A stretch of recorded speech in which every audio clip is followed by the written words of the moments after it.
नमस्कार, देवभूमि IAS academy के YouTube channel में आपका स्वागत है।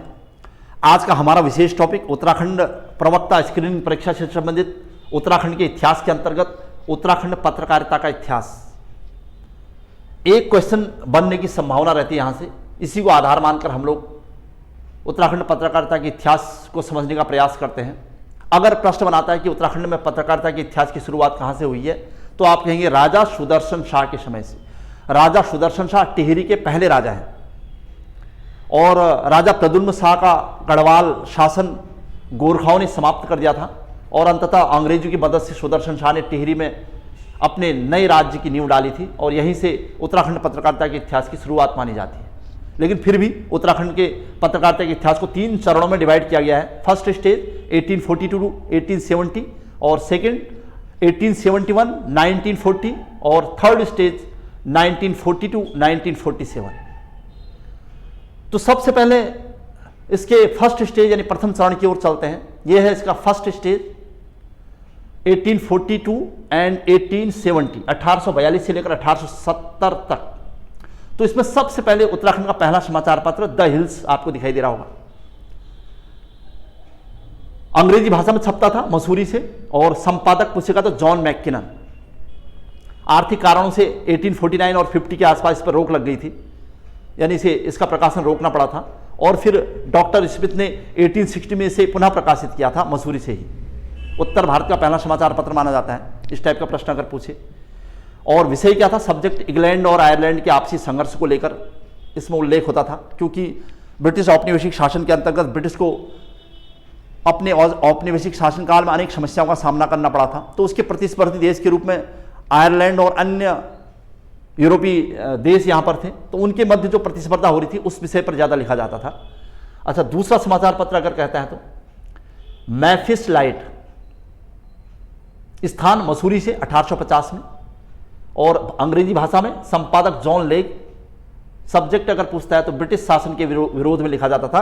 पहली बार उत्तराखंड में छपने वाला समाचार पत्र जो ब्रिटिश शासन के ही विरोध में लिख रहा था वो है मैफिस लाइट, ध्यान रखिएगा। विरोध का मतलब यह था कि ब्रिटिश शासन का जो कुशासन चल रहा है या कुछ उसकी नीतियां सही नहीं है, तो उस पर लिखा जाता था।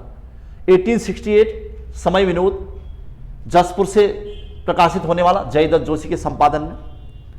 हिंदी भाषा और उर्दू में छपता था बाद में, लेकिन मूलतः हिंदी भाषा में। और सब्जेक्ट क्या था? तो क्षेत्रीय समस्याएं। तो ये 3 नाम पहले स्टेज की। लेकिन ध्यान रखिएगा, जैसे आप उत्तराखंड से संबंधित बहुत सारी किताबें अभी पढ़ रहे होंगे, कहीं पर उत्तराखंड से छपने वाला पहला समाचार पत्र द पर्वती भी लिखा हुआ है। तो एक्चुअल में द हिल्स का ही हिंदी अनुवाद पर्वती है। तो ऐसा भी कहता है कि पर्वती द हिल्स का हिंदी अनुवाद है। तो पहला समाचार पत्र उत्तर भारत का अगर कहता है तो द हिल्स या पर्वती, तो वो एक ही है, कोई उसमें ज़्यादा कन्फ्यूजन वाली बात नहीं है। तो मैं आगे चलता हूँ सेकंड स्टेज में। उत्तराखंड पत्रकारिता के इतिहास में ये दूसरा चरण है, बहुत ही महत्वपूर्ण और बहुत ज़्यादा बड़ा चरण है। तो मैं सबसे पहले आपको ले जाता हूं अल्मोड़ा अखबार की ओर। यह है अल्मोड़ा अखबार।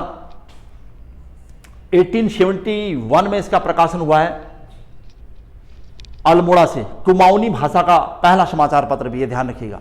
1870 में अल्मोड़ा में डिबेटिंग क्लब की स्थापना हुई थी और बुद्धि वल्लभ पंत के अलावा सदानंद सनवाल, बहुत सारे ऐसे कांग्रेस के नेता थे जो चाहते थे कि उत्तराखंड में जन जागरूकता के लिए, उत्तराखंड को एक राष्ट्रीय मंच देने के लिए, उत्तराखंड के लोगों में अवेयरनेस के लिए एक ऐसा समाचार पत्र छापा जाए जो अंग्रेजों के दिशा निर्देश में या अंग्रेजों के आशीर्वाद से ही छापा जाए। इसलिए 1870 के अल्मोड़ा डिबेटिंग क्लब में वहां के स्थानीय अंग्रेज व्यक्ति को आमंत्रित किया गया था और उनसे सलाह ली गई थी कि यहां पर एक ऐसा समाचार पत्र छापा जा रहा है जो यहां की लोकल भाषा में होगा और उसमें क्षेत्रीय समस्याओं पर विचार किया जाएगा। तो ये अल्मोड़ा अखबार था, कुमाऊनी भाषा का पहला समाचार पत्र। तो संपादक पूछ रहा है तो बुद्धि वल्लभ पंत, सदानंद सनवाल। तो 1871 से लेकर 1913 तक यानी 1913 तक यही लोग इसको प्रकाशित करते रहे, जो थोड़ा सॉफ्ट यानी उदारवादी टाइप के लोग थे। लेकिन 1913 में अल्मोड़ा अखबार में बद्रीदत्त पांडे का आना अल्मोड़ा अखबार को उसके चरम तक पहुंचाने का कार्य किया उन्होंने। लेकिन वो थोड़ा सा गर्मपंथी थे और अपनी कविताओं के माध्यम से उन्होंने आम जनमानस तक उत्तराखंड के आम व्यक्तियों की आवाज को पहुंचाया था। इसीलिए अंग्रेज उनसे नाराज चल रहे थे। कहते हैं कि जब अंग्रेजों की कुरीतियों के खिलाफ लिखा जाने लगा तो इसका विरोध होने लगा। तो अल्मोड़ा अखबार साप्ताहिक था, मासिक या पाक्षिक यानी तीनों था, लेकिन अगर एक प्रश्न पूछे तो साप्ताहिक पहले। ब्रिटिश औपनिवेशिक शासन की कुरीतियों पर गहरी चोट करने वाला समाचार पत्र मानते हैं इसको। इसी कारण से 1918 में इस पर प्रतिबंध लगाना पड़ा अंग्रेजों को। क्यों लगाया गया प्रतिबंध? तो 1918 में लोमस, जो कि अल्मोड़ा का डिप्टी कमिश्नर था, विलासी प्रवृत्ति का था लोमस, और जंगलों में जाकर शिकार करने का कार्य करता था। कई कहावतें इसके बारे में हैं कि एक बार जब इसने अपने कुली से शराब मंगानी यानी वाइन मंगाई थी, तो जब वो लेट हो गया था तो संभवतः इसने अपने कुली को गोली मार दी थी। इसी बात को बद्रीदत्त पांडे ने अपने अल्मोड़ा अखबार में उजागर कर दिया था। यानी इसको दुनिया, मतलब इस मैसेज को कि लोमस के द्वारा जो यहां पर जघन्य काम किया गया लोगों तक पहुंचाया गया, तो इसी वजह से बद्रीदत्त पांडे के समाचार पत्र अल्मोड़ा अखबार पर रोक लगाने का काम लोमस ने किया। ध्यान रखिएगा, किसने लगाई रोक? तो लोमस ने, डिप्टी कमिश्नर अल्मोड़ा का है। और क्योंकि अल्मोड़ा अखबार अपने चरम पर था, अच्छा काम कर रहा था, यहां पर लोगों में जनमानस का कार्य कर रहा था, यानी जनमानस में अवेयरनेस का काम कर रहा था। इस वजह से बद्रीदत्त पांडे ने तुरंत ही एक प्रेस यहां पर खोली थी अल्मोड़ा में। तो प्रिंटिंग प्रेस अल्मोड़ा में देशभक्त नाम से बद्रीदत्त पांडे की थी। ध्यान रखिएगा, इंपोर्टेंट प्रश्न में से है। इस देशभक्त प्रिंटिंग प्रेस से बद्रीदत्त पांडे ने तुरंत ही एक और नया समाचार पत्र छापने लगे, शक्ति, यानी नाम बदल दिया अल्मोड़ा अखबार का। तो अल्मोड़ा अखबार का नाम 1918 में बद्रीदत्त पांडे ने बदलकर शक्ति रख दिया था और अपनी ही प्रिंटिंग प्रेस, देशभक्त प्रिंटिंग प्रेस से इसे छापने लगे थे। ठीक है, तो ये प्रश्न हमारे पास यहां पर अल्मोड़ा अखबार से संबंधित है। अब रोक लगने का कारण मैं आपको बता रहा था क्या हुआ, लेकिन इस पर जब इस पर रोक लगा दी गई तो जो यहां पर छपने वाले अन्य समाचार पत्र थे तो उन्होंने इस पर कई स्टेटमेंट दिए, इस पर रोक नहीं लगनी चाहिए। तो एक स्टेटमेंट यहां पर लिखा हुआ है जैसे आपके सामने, एक फायर से 3 शिकार, कुली, मुर्गी और अल्मोड़ा अखबार। जब लोमस ने अपने कुली को मार दिया था तो उनकी आलोचना होने लगी। बद्रीदत्त पांडे ने इसको अपने समाचार पत्र में स्थान दे दिया, इस समाचार को। तो जब दुनिया की नजर इस समाचार पत्र की ओर गई तो लोगों का ध्यान लोमस की ओर जाने लगा। इससे पहले कि लोमस पर बहुत सारे आरोप लगे और अंग्रेजों ने वहां से बर्खास्त करने हटाएं, तो लोमस ने एक बहाना बना दिया कि वो मुर्गी को मारना चाहता था, लेकिन गलती से कुली को लग गई और इस समाचार को गलत तरीके से अल्मोड़ा अखबार में छाप दिया बद्रीदत्त पांडे ने। इसलिए बद्रीदत्त पांडे के अखबार पर रोक लगाई जानी चाहिए, इसलिए उसको आधार माना गया और बद्रीदत्त पांडे के अल्मोड़ा अखबार पर रोक लगाने का प्रयास किया। इस समाचार पत्र को, ये जो स्टेटमेंट आपके सामने लिखा है कि एक फायर से 3 शिकार, तो ये अगर किसने अपने समाचार पत्र में इसको स्थान दिया था तो गढ़वाल समाचार पत्र ने, जो कि 1902 में छपता था। यानी गढ़वाल समाचार पत्र हम पढ़ेंगे अभी, 1902 से छापा जाता था ये। और इसने इस बात को, यानी एक फायर से 3 शिकार, ये स्टेटमेंट अपने समाचार पत्र में इसको स्थान दिया। अच्छा, लेकिन और भी प्रश्न इस पर पूछे कि जो प्रतिबंध लगाया गया अल्मोड़ा अखबार पर, उस पर रोक लगा दी, उसकी खबर प्रकाशित करने का काम पुरुषार्थ ने सबसे पहले किया, जो कि गिरिजाधर नैथाणी के संपादन 1917 में प्रकाशित होता था। तो अल्मोड़ा अखबार पर रोक की खबर पहली बार किसने प्रकाशित की? तो पुरुषार्थ ने की। लेकिन यह स्टेटमेंट किसने अपने समाचार पत्र में लिखा हुआ है, एक फायर से 3 शिकार? तो गढ़वाल समाचार। दो प्रश्न अलग अलग थे। यह था अल्मोड़ा अखबार का इतिहास। बाद में अल्मोड़ा इतिहास पर जब रोक लग गई तो शक्ति के नाम से फिर से वही समाचार पत्र छापे जाने लगे थे। तो आगे बढ़ते हैं हम लोग, 1871 की बातें चल रही थी, अब आगे बढ़ जाते हैं। देखिए 1872 1872 में मसूरी सीजन समाचार पत्र का नाम है, मसूरी से ही छपता था, कोलमैन और नॉर्थम द्वारा छपाता था, अंग्रेजी भाषा में छपता था। नेक्स्ट है 1875, ये देखिए 1875 में मसूरी क्रॉनिकल, मसूरी से छपता था, जॉन नॉर्थम का, ये अंग्रेजी भाषा में था। और नेक्स्ट नाम 1878 द ईगल, मसूरी से, मॉर्टम अंग्रेजी में छापते थे इसको। और इसी कड़ी में 1900 में द मसूरी टाइम्स, मसूरी से, मैफिसलाइट प्रेस से छपता था ये, मसूरी की।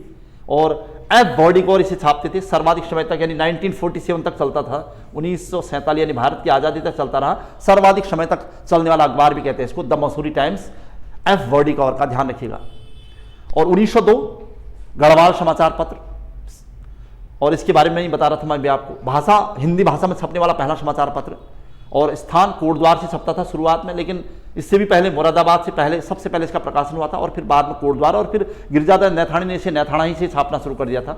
ये इसके संपादक थे और मासिक छपता था ये।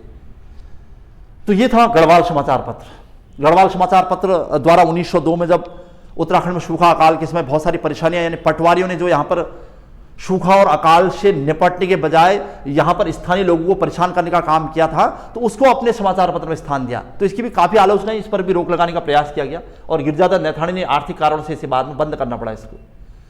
तो ये था भैया 1902। अब हम 1905 में हैं, गढ़वाली समाचार पत्र। ये देखिए 1905 गढ़वाली समाचार पत्र का जिक्र हुआ है। मासिक समाचार पत्र था ये, लैंसडाउन से छपता था गढ़वाली भाषा में। संपादक गिरिजादत्त नैथानी, टेहरी पत्रकारिता के जनक। प्रश्न ऐसे भी पूछे हैं कि अगर आपको इससे प्रश्न, गिरिजादत्त नैथानी से प्रश्न बनाता है, तो इसमें दो प्रश्न हैं आप। एक तो नाम विश्वम्भरदत्त चंदोला और गिरिजादत्त नैथानी का है, तो इसमें अगर गिरिजादत्त नैथानी कहेगा तो गढ़वाल पत्रकारिता के जनक कहते हैं इनको। थोड़ा सा यहां पर मिस्टेक हो रही है तो मैं इसे सही कर देता हूं। गढ़वाल पत्रकारिता के जनक, गढ़वाल की बात हो रही है, गढ़वाल पत्रकारिता के जनक की बात हो रही है। और या फिर गढ़वाल में पत्रकारिता का जन्मदाता कहते हैं गिरिजादत्त नैथानी जी को। लेकिन यहां पर जो शब्द लिखा हुआ है विश्वम्भरदत्त चंदोला, इन्हें कहते हैं टेहरी पत्रकारिता का जनक। तो अगर प्रश्न क्या है कि गढ़वाल पत्रकारिता का जनक कहे तो गिरिजादत्त नैथानी, अगर टेहरी पत्रकारिता का जनक कहेगा तो विश्वम्भरदत्त चंदोला, ध्यान रखिएगा। अच्छा, विषय क्षेत्रीय समाचार, सामाजिक कुप्रथाओं पर लिखा जाता था गढ़वाली में, और यह पहला समाचार पत्र था जिसने क्षेत्रीय समस्याओं के बारे में बढ़ चढ़कर लिखना शुरू कर दिया और सामाजिक कुप्रथाओं के बारे में लिखना शुरू कर दिया था।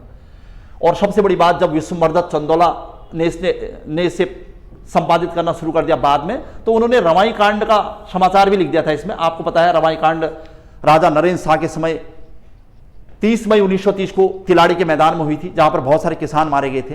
तो उस पर जब लिखा गया तो विश्वम्भरदत्त चंदोला को रवाई कांड की घटना के बारे में लिखने के कारण जेल जाना पड़ा था। तो गढ़वाली समाचार पत्र से बहुत सारे प्रश्न हमारे पास हैं। तो सबसे पहले उसका प्रकाशन गिरिजादत्त नैथानी करते थे, जिन्हें हम गढ़वाल पत्रकारिता का जनक या गढ़वाल में पत्रकारिता का पिता कहते हैं। लेकिन अगर विश्वम्भरदत्त चंदोला से प्रश्न बनाए तो टेहरी पत्रकारिता का जनक होगा। अच्छा, अब आगे बढ़ जाए अन्य समाचार पत्र के बारे में। यहां पर बहुत सारे नाम, तो सबसे पहले आपके सामने आ रहा है 1910 का, क्योंकि बहुत सारे समाचार पत्र और ये बहुत बड़ा स्टेज है, चरण है। नेक्स्ट नाम है 1910 में कॉस्मोपोलिटान, एक समाचार पत्र है। ये देहरादून से प्रकाशित होता था अंग्रेजी भाषा में। बैरिस्टर बुलाकी राम इसे छापते थे और साप्ताहिक था। तो कॉस्मोपोलिटान कहां से छपता था? देहरादून से। किस भाषा में? अंग्रेजी में। बैरिस्टर बुलाकी राम इसे द्वारा संपादित था और साप्ताहिक छपता था। नेक्स्ट नाम यहां पर निर्बल सेवक, ये देखिएगा 1913 निर्बल सेवक देहरादून से छपता था। राजा महेंद्र प्रताप और क्रांतिकारी गतिविधियां इसमें शामिल होती थी, क्योंकि आपको पता होगा राजा महेंद्र प्रताप क्रांतिकारियों में एक थे जिन्होंने 1915 में काबुल में पहली अस्थायी सरकार बनाई थी। वही राजा महेंद्र प्रताप है। इन्होंने साप्ताहिक समाचार पत्र अपने क्रांतिकारी विचारों को लिखने के लिए देहरादून से छापना शुरू किया था। निर्बल सेवक, क्लियर हो गया होगा। अच्छा, 1913 में एक और नाम आ रहा है विशाल कीर्ति, गढ़वाली भाषा में छपता था। कहीं पर इसे भी लिखा है कि गढ़वाली भाषा का पहला समाचार पत्र, लेकिन हम मानते हैं कि गढ़वाली ही 1905 में जो छपता था वही गढ़वाली भाषा का पहला समाचार पत्र था। एक्चुअल में ये मासिक था और इस वजह से इसे लिख दिया कहीं पर। तो पौड़ी से छपता था विशाल कीर्ति, सदानंद कुकरेती छापते थे इसको और ब्रह्मानंद थपलियाल जी छापते थे। तो विशाल कीर्ति पौड़ी से, ये दो इसके संपादक हैं। और निर्बल सेवक राजा महेंद्र प्रताप का देहरादून से छपता था, ये साप्ताहिक था। क्लियर हो गया होगा। अच्छा, 1917 में चलते हैं। नेक्स्ट, पुरुषार्थ बिजनौर से छापा जाता था। मुरादाबाद, बिजनौर, उगदा, बाद में दुगड्डा से भी छापा गया इसको, नैथाना से भी छापा गया। ये गिरिजादत्त नैथानी जी का है। इसी समाचार पत्र ने पहली बार जब अल्मोड़ा अखबार पर रोक लगी थी तो उस खबर को अपने में छापा, मतलब अपने में स्थान दिया था। तो ये इंपॉर्टेंट प्रश्न था हमारे पास। नेक्स्ट 1922, ये देखिएगा 1922 के जो समाचार पत्र है आपके सामने सब आगे। ये 1922 के पहला नाम तरुण कुमायूं, ये लैंसडाउन से छापा जाता था। बैरिस्टर मुकुंदी लाल, ये हिंदी भाषा में छपता था और बहुत इंपॉर्टेंट था। तो बैरिस्टर मुकुंदी लाल से संबंधित समाचार पत्र है तरुण कुमायूं। यानी इसमें उत्तराखंड के युवाओं को जोड़ने का काम किया था। आपको यहां पर लिखा हुआ है कि यंग इटली की तर्ज पर था। इटली में राष्ट्रवादी अभिव्यक्ति को आगे बढ़ाने में जो काम मैजिनी ने किया, फादर ऑफ इटली ने किया, उन्होंने यंग इटली नामक एक संगठन बनाया था और उसमें सारे युवाओं को प्रेरित किया था। वही काम यहां पर तरुण कुमायूं कर रहा था बैरिस्टर मुकुंदी लाल के नेतृत्व में। तो ध्यान रखिएगा। नेक्स्ट नाम है यहां पर कुमायूं कुमुद, ये अल्मोड़ा से छपता था, बसंत कुमार जोशी जी का। पाक्षिक था, मतलब 15 दिन में एक छपता था। नेक्स्ट क्षत्रिवीर, इसमें क्षत्रियों की वीरता के बारे में लिखा जाता था और उनकी प्रशंसा की गई थी। इसमें पौड़ी गढ़वाल से प्रताप सिंह नेगी छापते थे इसको, क्षत्रियों के कल्याण हेतु इसे छापा गया था। तो ये था 1922। इसी कड़ी में बहुत सारे समाचार पत्रों का जिक्र मैं यहाँ पर करने जा रहा हूँ, ये देखिएगा, क्योंकि ये एक ऐसा टॉपिक है जो खासकर उत्तराखंड पीसीएस लेक्चरर और उत्तराखंड ग्रुप सी से संबंधित सभी परीक्षाओं को कवर कर लेगा और पत्रकारिता में किसी प्रकार की कोई समस्याएं आपको नहीं होंगी। 1928 to 34 के जितने भी समाचार पत्र सब आपके सामने रखे गए हैं, तो 1 by 1 पर काम कर लेते हैं फटाफट से। ये देखिएगा 1928 अभय देहरादून से छपता था, स्वामी विचारानंद छापते थे इसको अभय नाम से। 1929 गढ़देश कृपाराम मिश्र मनहर उपनाम से जाने जाते थे, मुरादाबाद से छापते थे इसको। नेक्स्ट नाम है 1930 स्वाधीन प्रजा, इंपोर्टेंट है, इसको विक्टर मोहन जोशी छापते थे और देहरादून से। देखिएगा 1930 इसमें सबसे इंपोर्टेंट था। अच्छा, इसी कड़ी में 1934, ये देखिए 1934 में विजय, बाद में स्वर्ण भूमि नाम से छपा जाने लगा, देवकी नंदन ध्यानी छापते थे इसको मुरादाबाद से। अच्छा, नेक्स्ट 1934 का समता, ये आपको सुनना जरूरी है। समता समाचार पत्र का प्रकाशन हरिप्रसाद टमटा करते थे। उन्होंने समाज के निम्न वर्गीय लोगों के उत्थान के लिए बहुत सारा काम किया है, तो दलितों के उत्थान के लिए काम करने वाला पहला समाचार पत्र समता है और हरिप्रसाद टमटा जी हैं। अल्मोड़ा से छापा जाता था 1934 में, ध्यान रखिएगा, प्रश्न इंपोर्टेंट है। अच्छा, नेक्स्ट नाम एक और यहाँ पर है 34, 1934 में एक और नाम है हितैषी, पौड़ी गढ़वाल से पीताम्बर दत्त पशबोला छापते थे इसको हितैषी नाम से। तो ये है 1928 to 34। इसी कड़ी में और बहुत सारे समाचार पत्र हमारे पास। 1936 to 39 कवर करना है हमने। उत्तराखंड से छपने वाले अन्य समाचार पत्रों का जिक्र हुआ है। यह है नाम उत्तर भारत, 1936 में महेशानंद छापते थे इसको उत्तर भारत। अच्छा, 1937 में उत्थान नाम से छपता था ज्योति प्रसाद माहेश्वरी द्वारा, ये यहाँ के लोकल अखबार हैं बहुत सारे। 1938 में जागृत जनता पीताम्बर दत्त पांडे द्वारा इसे भी छापा जाता था। और जो आपको ध्यान रखना है, मतलब जिसको आपको मिस नहीं करने देना है, वो है कर्मभूमि का प्रकाशन। और इसका प्रकाशन 1939 में हो रहा था। 1939 में लैंसडाउन से होता था, भक्त दर्शन और भैरव दत्त धूलिया कर रहे थे इसको। तो कर्मभूमि का प्रकाशन 1939 लैंसडाउन पौड़ी गढ़वाल से भक्त दर्शन और भैरव दत्त धूलिया के द्वारा।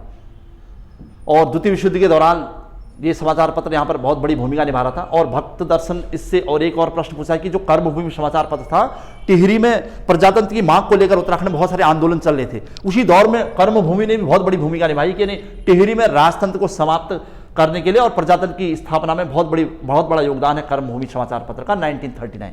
एक और नाम आपके नाम सामने है पताका शोभन सिंह जीना जी का है, ये देखिए 1939 में है। तो यहाँ पर हमारे पास दो महत्वपूर्ण पॉइंट थे जो खास थे, उसमें कर्मभूमि 1939 लैंसडाउन से, पताका शोभन सिंह जीना 1939।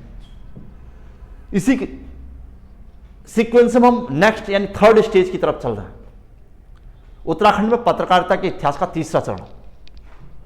इसमें एक या दो समाचार पत्र हमारे काम के हैं, बहुत ही जरूरी, जो 1940 to 47। सबसे पहला नाम 1940 में कोटद्वार से प्रकाशित किया जाने वाला संदेश, और हरिराम चंचल जो कि मनहर के कृपाराम मिश्र मनहर के छोटे भाई थे, वो छापा करते थे इसको कोटद्वार से, संदेश। नेक्स्ट नाम समाज, 1942 में छापा जाता था भारत छोड़ो आंदोलन के दौरान, चमोली से राम प्रसाद बहुगुणा द्वारा। ये हाथ से लिखा करते थे इसको, यानी हस्तलिखित समाचार पत्र है उत्तराखंड का पहला। 1942 यानी 1942 भारत छोड़ो आंदोलन के दौरान फिर से एक नाम मसूरी एडवर्टाइजर, ये देखिए मसूरी से छपता था, और KF मैकागोन छापा करते थे इसको। और सबसे महत्वपूर्ण 1947 युगवाणी, टिहरी रियासत की जन क्रांति में अहम योगदान दिया था, यहीं पर लिखा जा रहा है देखिए, क्योंकि ये वो दौर है जब टिहरी राज्य आंदोलन चल रहा है, बहुत पहले से चल रहा था, हालांकि ये अपने समाप्ति की ओर है अब। युगवाणी साप्ताहिक था और मासिक भी छपता था, बाद में देहरादून से छपा जाता था। और जो इसको प्रकाशित करने वाले या संपादित करने वाले नाम है, तीन बड़े नाम आपके सामने, भगवती प्रसाद पांथरी, गोपेश्वर कोठियाल और तेजराम भट्ट, ये 3 बड़े नाम, युगवाणी का प्रकाशन होता था। और कहता है कि लेनिन द्वारा संपादित इस तरह के समकक्ष इसकी मतलब उसके समकक्ष माना जाता है। आपको पता है 1917 में रूस की क्रांति हो रही थी, और रूस की क्रांति करने का श्रेय यानी रूस में क्रांतिवाद या राष्ट्रवाद की अभिव्यक्ति का श्रेय लेनिन को जाता है। और लेनिन एक समाचार पत्र का प्रकाशन किया करता था इस तरह, और इस तरह ने जो काम रूस में राष्ट्रवाद की अभिव्यक्ति करने का काम किया था, वही काम टिहरी रियासत में यानी टिहरी राजतंत्र में लोगों को प्रेरित करने का काम, युवाओं को उत्प्रेरित करने का काम ये युगवाणी समाचार पत्र कर रहा था, ये ध्यान रखिएगा। इसलिए रूस की क्रांति के दौरान इस तरह ने जो काम किया, वही काम टिहरी राजतंत्र में को समाप्त करने में युगवाणी ने किया है। और अंतिम समाचार पत्र उत्तराखंड का प्रजाबंधु रानीखेत से जयदत्त वैला साप्ताहिक इसे छापते थे। तो ये था हमारा उत्तराखंड पत्रकारिता का इतिहास। उत्तराखंड से संबंधित कोई भी एग्जाम अगर हो तो उसमें एक महत्वपूर्ण भूमिका के रूप में निभा रहा है आजकल पत्रकारिता का इतिहास। तो ये थी आज की क्लास। इसी कड़ी में मैं आपके सामने उत्तराखंड का मध्यकालीन इतिहास यानी पंवार राजवंश का इतिहास रखने जा रहा हूं, और जिसकी 3 से 4 क्लासें लगातार आपके सामने आएंगी। और तब तक आप फिर से पढ़ते रहिए, और आज की क्लास यहीं पर समाप्त कर देता हूं। जय हिंद, जय उत्तराखंड, जय भारत।